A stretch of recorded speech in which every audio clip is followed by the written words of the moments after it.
এই যে তেল গরম হয়ে গেছে, এখন মাছ দিয়ে দিচ্ছে। আর এদিকে পানি ছিল না, বুঝছেন, পরে মোটর দিয়ে আসলাম। এই যে পানি ছিল না, পরে বসে থাকার পরে তারপরে কারণও ছিল না, পরে কারণ আসলো।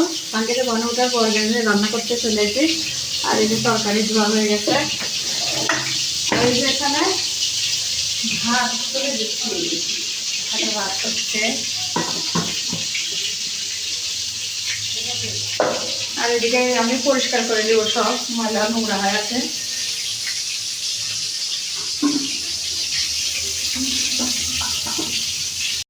কদ্দুর এই দেখেন পরিষ্কার করা হয়ে গেছে, এখানে থাল কাটা মাছ বোতালে হয়ে যায়। আর এদিকে তরকারি কদ্দুর কি এই যে তরকারি হয়ে গেছে।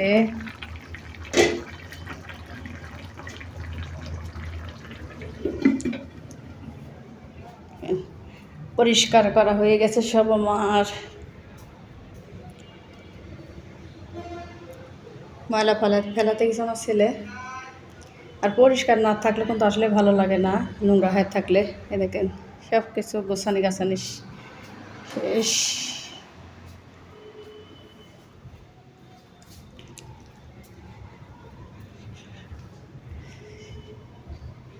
গোসল করবো, নামাজ কালাম পড়বো, তারপরে ভাত খাবো।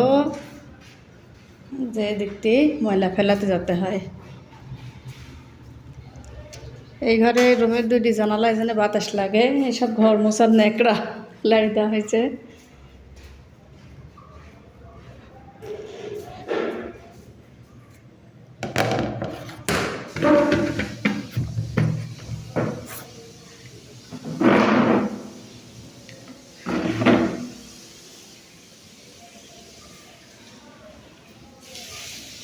দেখি কোথায় গেল। ওই দেখেন গরম পড়তেছে খুবই, এখানে বোতলে পানি আনতে গেছে।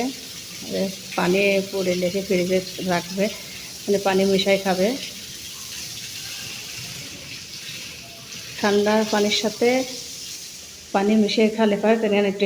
খুব গরম পড়তেছে অত্যাধিক। আর এই গাছটা দিন দিন সুন্দরী হচ্ছে, যে দেখেন।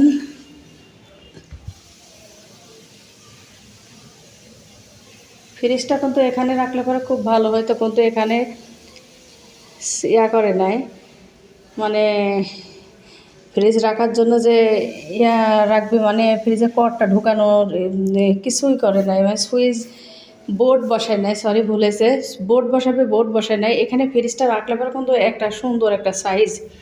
আর রুম তো এমনি তো ছোটো,